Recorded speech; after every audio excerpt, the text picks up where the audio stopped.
Assalamualaikum warahmatullahi wabarakatuh. Saya Ziad Akil, NPM 184280022, program studi Sistem Informasi semester 7.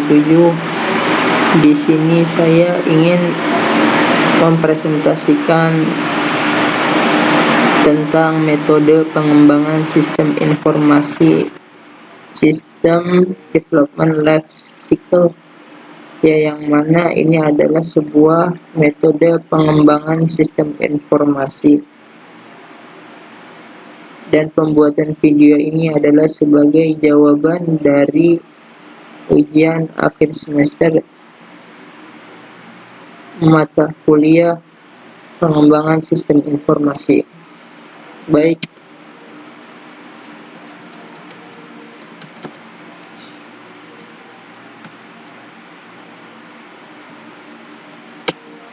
yang pertama kita bahas dulu pengertian sistem development life cycle, yaitu suatu sistem lama yang telah dikembangkan ke sistem yang baru, namun saat kerja sistem baru ditemukan permasalahan dalam tahap pemeliharaan sistem yang kemungkinan tidak dapat diatasi, maka sistem tersebut akan dikembalikan lagi ke sistem yang lama.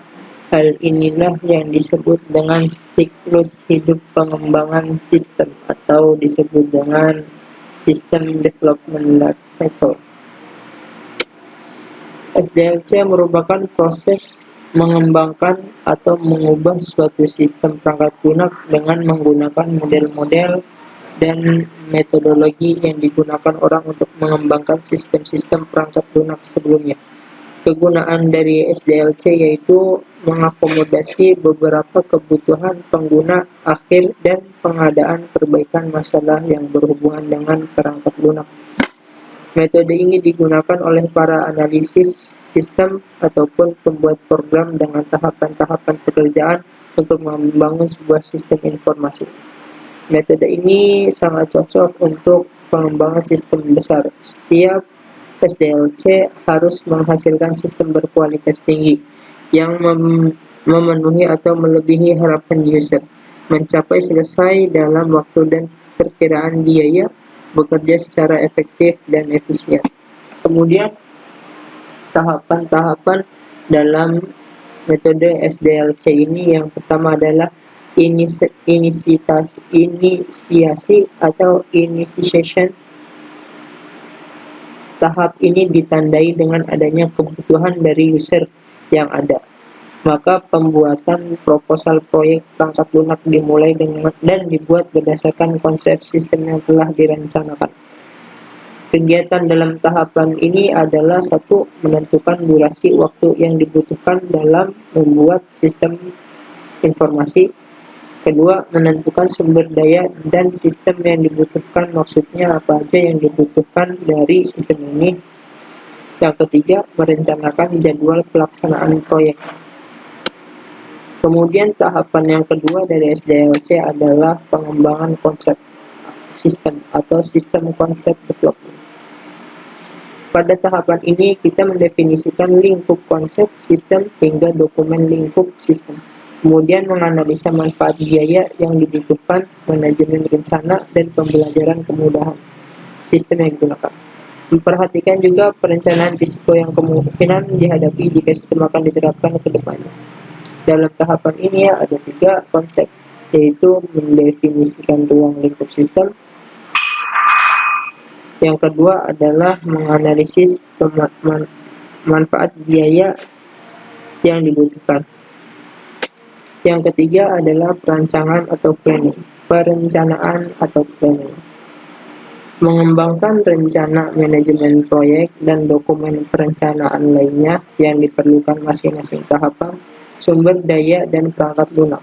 Tahapan ini menghasilkan hal-hal mendasar yang dibutuhkan untuk mencari solusi dari masalah yang muncul dalam sistem. Kegiatan dalam perencanaan yaitu meliputi pembentukan dan konsolidasi tim pengembang sistem. Yang kedua, mendefinisikan tujuan dan ruang lingkup pengembangan Yang ketiga, mengidentifikasi apakah masalah-masalah yang ada bisa diselesaikan melalui pengembangan sistem. Yang keempat, menentukan dan evaluasi strategi yang akan digunakan. Yang kelima, penentuan prioritas teknologi dan pemilihan aplikasi. Yang keempat adalah analisis kebutuhan atau requirement analysis. Menganalisis kebutuhan pemakai sistem atau user atau klien dan mengembangkan kebutuhan user, membuat dokumen kebutuhan fungsional. Langkah-langkah yang digunakan dalam analisis kebutuhan adalah wawancara, riset terhadap sistem baru, observasi lapangan, jajak pendapat, pengamatan sistem yang serupa, dan prototype. Kegiatan utama dalam tahapan ini adalah pengumpulan informasi, mengidentifikasikan sistem kebutuhan sistem. Yang ketiga, memprioritaskan kebutuhan. 4. Menyusun dan mengevaluasi alternatif. Yang kelima, mengulas kebutuhan dengan pihak manajemen. Tahapan yang kelima adalah desain. Mentransformasikan sistem lama menjadi sistem baru yang berdasarkan hasil analisis sebelumnya. Dokumen desain sistem fokus pada bagaimana dapat memenuhi fungsi-fungsi yang dibutuhkan.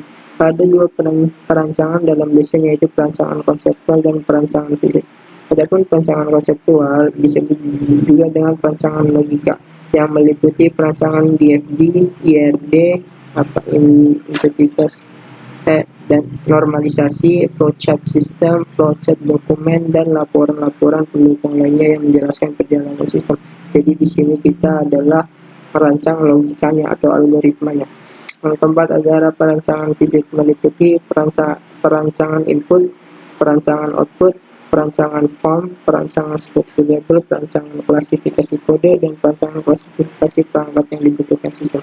Kalau di perancangan fisik, kita lebih ke fisiknya, yaitu desain-desain dari sistem informasi yang akan dibangun. Beberapa tahapan dalam tahapan desain ini yaitu ada kegiatan dalam tahapan desain ini yaitu 1. Merancang arsitektur aplikasi. Ya, ini adalah konsep perancangan fisik. Merancang antarmuka pengguna fisik, mendesain dan integrasikan database. Nah, ini udah masuk ke yang konseptual, desain perancangan konseptual.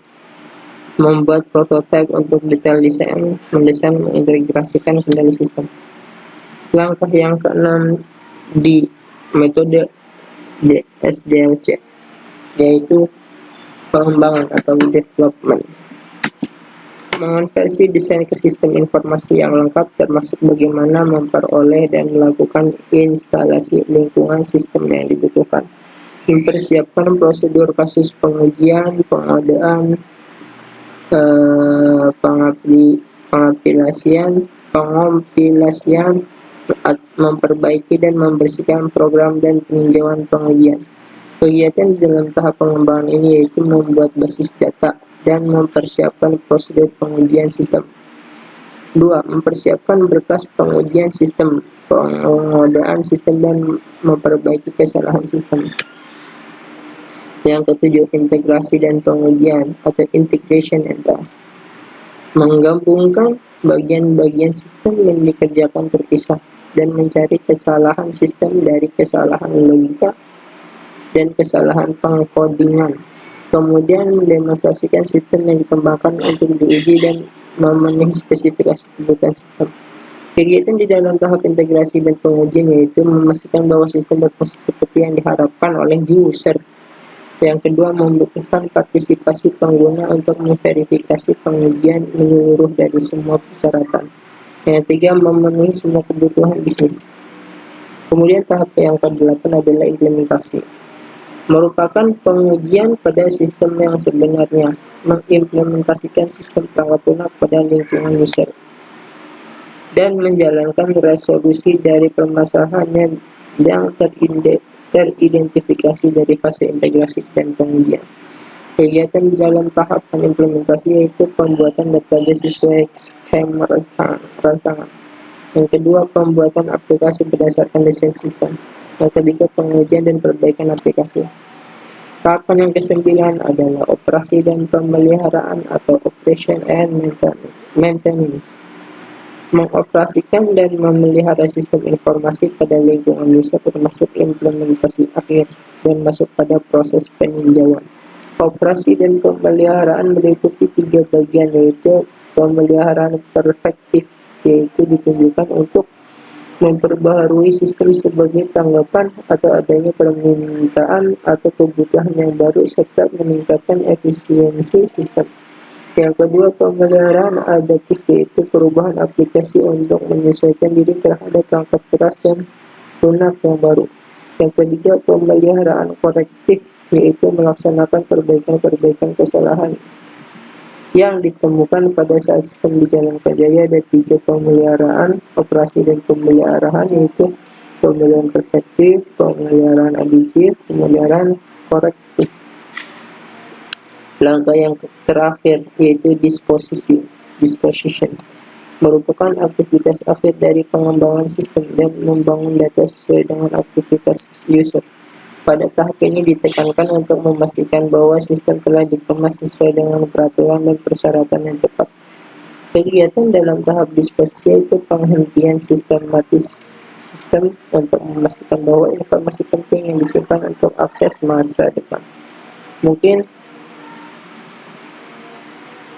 sekian presentasi dari saya mengenai metode pengembangan sistem informasi, metode sistem development life cycle. Kurang lebihnya mohon dimaafkan apabila ada kata-kata yang salah. Wassalamualaikum warahmatullahi wabarakatuh.